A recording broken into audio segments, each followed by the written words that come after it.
ఆగండి ఆగండి. రోజుకొక కథలో భాగంగా ఈరోజు కాకి పాము కథ గురించి తెలుసుకుందాం. అనగనగా పూర్వం నర్మదా నదీ తీరంలో రాజమందిరం ఉండేది. దానికి కొంచెం దూరంలో చెట్టు పైన కాకి గూడు నిర్మించుకొని ఉంటుండగా ఆ చెట్టు కిందనే ఉన్న పుట్టలో పాము ఉండేది.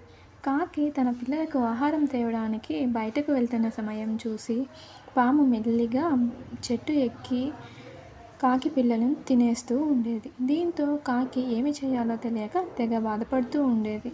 ఆహారం కోసం గాలిలో ఎగురుతున్న సమయంలో కాకికి మంచి ఉపాయం తోచింది.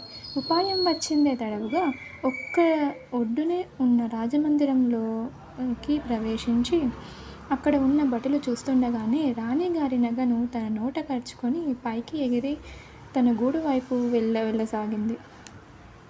రాజ